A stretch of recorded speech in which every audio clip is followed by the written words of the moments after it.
আসসালামু আলাইকুম। News video জানাইলে সবাইকে স্বাগতম। প্রিয় দর্শক ভাই বোনেরা, আপনারা কেমন আছেন? আশা করি আলহামদুলিল্লাহ সকলে ভালো আছেন। আজকে যে টপিক নিয়ে এসেছি সেটি হচ্ছে আমাদের কিশোরগঞ্জের হোসেনপুরে একজন প্রধান শিক্ষকের বিরুদ্ধে অবৈধ বাণিজ্য এবং কোটি টাকার প্রতারণার একটি অভিযোগ উঠেছে।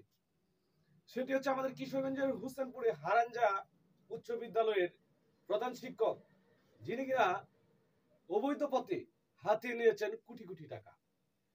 যিনি ম্যানেজিং কমিটির সভাপতি সিলেকশনে করতে গিয়ে তিনি নিয়েছেন কোটি টাকা, কোটি টাকার বাণিজ্য। তা নিয়ে আজকের বিস্তারিত এসেছে আমাদের হাতে। অনলাইন নিউজ রিপোর্ট পোর্টাল এবং বিভিন্ন গণমাধ্যম সেখানে উপস্থিত ছিলেন।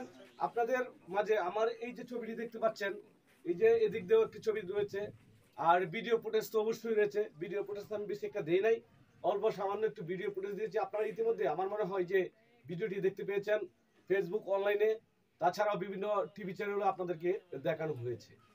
তো সেখানে আসলে ভুক্তভোগীদের একটি অভিযোগ যে কিনা তিনি ম্যানেজিং কমিটির সভাপতি সিলেকশন করতে গিয়ে এই এলাকার গণ্যমান্য মেম্বার ও অন্যান্য যে নেতাকর্মী রয়েছেন, যারা এই এলাকার ভালো মন্দ দিক নির্দেশনা করেন, এই এলাকার সভাপতি এবং কি এই স্কুলের সভাপতি তাকে বানানো যায় সেই প্রস্তাব তিনি তারা রেখেছেন। কিন্তু তারই পরিপ্রেক্ষিতে স্কুলের ম্যাডাম তার সুবিধার জন্য তার নিজের ইচ্ছে মতো, তিনি নিজেও জানে না যে তাকে সভাপতি বানানো হয়েছে, কিন্তু ওই প্রধান শিক্ষকের স্বার্থের কারণে তিনি আজকে ওই নাম দেওয়া হয়েছে। কিন্তু এই যে জনগণ তাদের নাম দিয়েছে, কিন্তু কারোই নাম সেখানে আসে নাই। না আসার পরিপ্রেক্ষিতে তারা আজকে এই আন্দোলন শুরু করেছে। তাদের অভিযোগ হচ্ছে এই ম্যানেজিং কমিটির সভাপতি পদ যদি যে বর্তমান যাকে তারা সিলেকশন করেছেন তাকে যদি দেওয়া হয়, তাহলে তার যে বার্তা পড়া,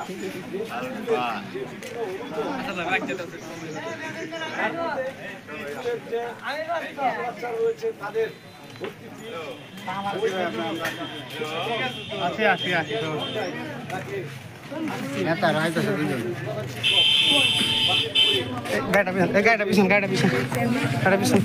কমিটির নাম দেওয়া প্রস্তাব করেছেন। তো সেখানে তিনি বিভিন্ন সময় স্কুলের বই, পরীক্ষার ফিস যেখানে 200 টাকা লাগার কথা সেখানে 700 টাকা চেয়ে বসেছে, যেখানে 500 টাকা লাগার কথা সেখানে 1000 টাকা চেয়েছে। স্কুলের বিভিন্ন ধরনের কাজ করানো হয়েছে, বিভিন্ন রং মিস্ত্রির বিল বাকি রয়েছে। তো তাহাকে যদি সেই কথা জিজ্ঞাসা করতে, তার ক্ষমতার প্রবল ব্যাগ দেখায়। তো তারই পরিপ্রেক্ষিতে এই মানববন্ধন, আজকের যে মানববন্ধনটি হয়েছে সেটি আপনাদের মাঝে তুলে ধরা হয়েছে। তো ইতিমধ্যে আমাদের হুসেনপুরের যে ইউনু স্যার রয়েছে, তার হস্তক্ষেপ কামনা করেছেন যে এটাকে সুষ্ঠু তদন্ত করে এটা বের করা হোক। কেন তিনি প্রধান শিক্ষক, তিনি তার নিজের লোকদেরকে তার চারপাশে বসানোর চেষ্টা করছেন। আর এই যে স্কুলে ব্রাঞ্চ রয়েছে, ব্রাঞ্চ বিভিন্ন ধরনের আসবাবপত্র রয়েছে, সে সকল সব কিছু থেকে তিনি দুর্নীতি করে কোটি কোটি টাকা কামিয়ে নিয়েছেন। প্রিয় দর্শক ভাই বোনেরা, আপনারা ভালো জানেন এই ধরনের কার্যকলাপ দেশের বিভিন্ন স্কুল প্রতিষ্ঠানে হর হামেশা হয়েই চলেছে। যাই হোক বন্ধুরা, আপনাদের কি মতামত অবশ্যই কমেন্ট বক্সে কমেন্ট করে জানাবেন। আর অবশ্যই চ্যানেলটিকে সাবস্ক্রাইব করবেন, ভিডিওটি শেয়ার করে সকলকে দেখার সুযোগ করে দিবেন। ধন্যবাদ সকলকে, সকলে ভালো থাকুন, সুস্থ থাকুন। আল্লাহ হাফেজ। আসসালামু আলাইকুম ওয়া রাহমাতুল্লাহি ওয়া বারাকাতুহু।